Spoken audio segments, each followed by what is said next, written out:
What's going on, guys? Today we're examining which characters from My Hero Academia would be best suited to inherit the 9 Titan shifters in Attack on Titan. For those of you not familiar with the concept of a Titan shifter, they're basically people who can transform and switch between being a human or a Titan at will.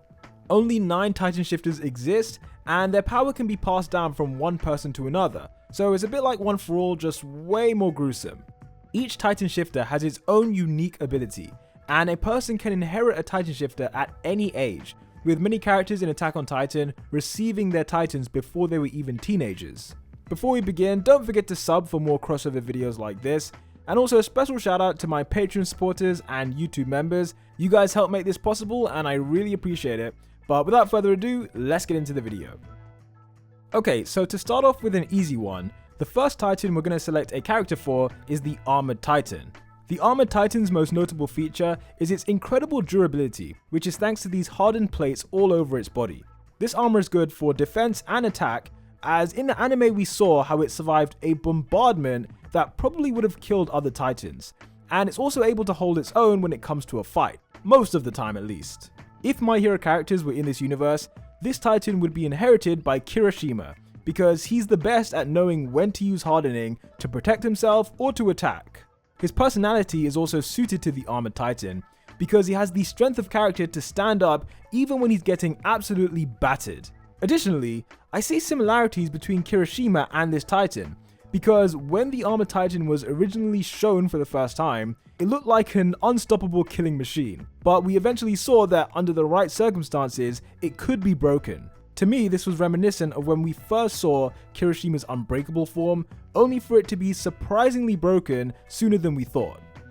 Next up, we have the Attack Titan, which is the perfect shifter for a main character. Not only does it have incredible strength, but over the years, whoever has had this Titan has never obeyed others. People who have the Attack Titan fight for what they believe is right, and they keep moving forward even when the law is against them. For all those reasons, Izuku Midoriya would definitely get the Attack Titan, because time and time again he does what he believes is right, even when literally everyone tries to convince him otherwise. During the post-credit scene for Season 4 of My Hero Academia, we saw that Deku is able to see the memories of previous inheritors of One for All. The Attack Titan is also quite talented when it comes to seeing the memories of other people who've had it, so this is another quality that makes them similar. Midoriya is also quite athletic, and he knows how to properly use super strength, so all in all, him having the Attack Titan would be a perfect match. The third Titan on this list is one that will appear in the final season of Attack on Titan, but if you don't know what it does, then I'd recommend you pause the video and skip to the timestamp on screen. For the rest of you, the Warhammer Titan is one of the most unique Titan shifters, as it's able to create weapons and other structures by hardening Titan flesh. Examples of its creations include a hammer and this massive pillar. This Titan is also special in that it has been held by one family for generations, and that family is very wealthy and highly regarded. In My Hero Academia, Momo's quirk allows her to create anything she wants, ranging from weapons to other useful devices. Also, she's one of the most high status students in all of UA, with her family having an incredible amount of wealth as evidenced by this massive mansion. It seems that at the very least, if she was born in the Attack on Titan universe, then she would fulfill the criteria to be the next Warhammer Titan, as she comes from a wealthy family and is able to create things very well, as we've seen. So yeah, she would inherit the Warhammer Titan. Moving over to the Jaw Titan now, I say that this is the swiftest Titan around, and it has a set of jaws that can bite through virtually anything. This Titan would be perfect for Bakugo, and not just because he looks like this when he's angry.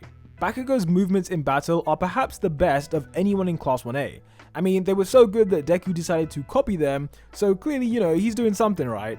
Another thing to mention is probably the Jaw Titan's sharp claws. I mean, I could definitely see Bakugo putting those to use, so if he was in this universe, then he would be a worthy Jaw Titan.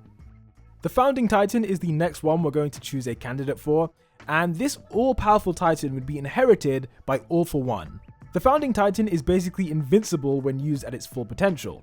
I mean, it can forcefully control other Titans at will and make them do what it wants, which is reminiscent of how AFO would use Force Quirk activation. The Founder can also manipulate the memories of other people to make them forget certain events, and it can change the composition of other people's bodies. All For One has also consistently messed around with other people's bodies throughout his experiments with Dr. Ujiko to create the Nomu. When the Founding Titan is at its full power, it's nearly unstoppable, and AFO himself is the same. Think about it, it took 8 generations of One For All users before someone was finally able to beat All For One, so it just shows you that he's on another level compared to all the other characters. If he was in Attack on Titan, then the founder would be the only Titan worthy of someone like him. Moving on to the female Titan, as the name suggests, it has to be a girl who inherits this one, and I think this would go to Himiko Toga. The female Titan is ruthless, agile, and it has a spoilery ability that I'll get to later. All those qualities make Toga the ideal candidate because she's shown her agility and athleticism, not to mention her ruthlessness. The possessor of this Titan should also be good at going undercover, and this is something that we've seen Toga do on many an occasion, whether it was, during the provisional license exam or during the overhaul arc. Infiltration is basically what she does. Now, both Toga and the female Titan have special abilities that haven't been mentioned in the anime for both My Hero and Attack on Titan, so skip to the timestamp if you don't want to know these major spoilers. It was revealed in the Attack on Titan manga that the female Titan is especially good at replicating the abilities of other Titans if it consumes a part of them. This is similar to Toga's new ability, which she discovered during the My Villain Academia arc, and this is where she can mimic the quirk of someone she loves if she consumes their blood. What this means is that both the female Titan and Toga can copy the powers of someone else through consumption, so the parallels are just way too clear for her not to be this Titan shifter. The 7th Titan on this list is the Beast Titan, and I consider it to be one of my personal favorites.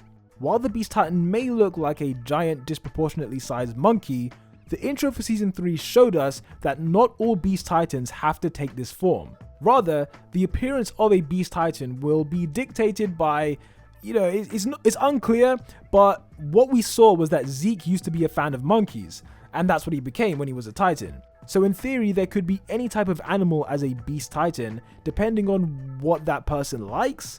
I guess that's what it is. I originally considered that Koda might get the Beast Titan due to his love of animals, but ultimately there was someone who was way better suited to getting this Titan. Tamaki Amajiki would be the one to get the Beast Titan because he knows best how to use animal characteristics in battle. Whether Tamaki was turned into a cow Titan or a squid Titan or a chicken Titan or anything else, he would be the best person to know how to use it properly.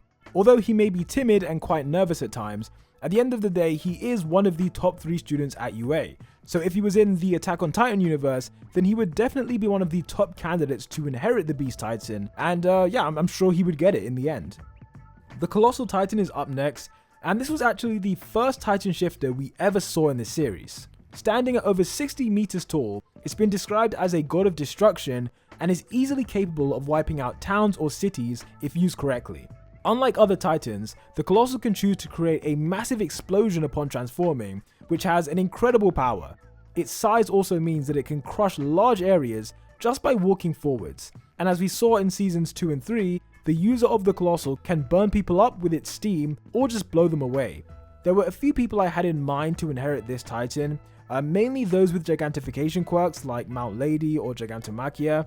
However, due to developments in the My Hero manga, which I won't go into, I feel that Shigaraki is the embodiment of what this Titan represents. This Colossal Titan is only good for destruction. Like, what else can it do besides destroying things? I can't think of a good reason. Obviously, you have the Wall Titans, which are similar but not identical. So when we're talking about the real Colossal Titan, yeah, it's only good for destroying things, and so Shigaraki would have to inherit it because he is destruction personified, and all he wants to do is destroy things. Finally, the last of the 9 Titans is the Cart Titan, which is a handy shifter, but definitely the least intimidating of the 9. The Cart Titan walks on 4 legs and is able to stay in Titan form for a very long time. It can be used to carry supplies, or as we saw in Season 4, it can have weapons planted on top of it. My decision on who would get this Titan was more of a gut feeling, and the person I chose was Mineta. I just feel like if there was someone who would walk around on all 4s and carry things for other people, Mineta would probably be the one to do it if he thought he'd get something out of it. That being said, it's guaranteed that he would also complain a lot whilst doing so. And there you have it guys, that was my list on which My Hero Academia characters would inherit the 9 Titans. Hit that like button if you like this video, and let me know your selections down below. Until the next one, peace out.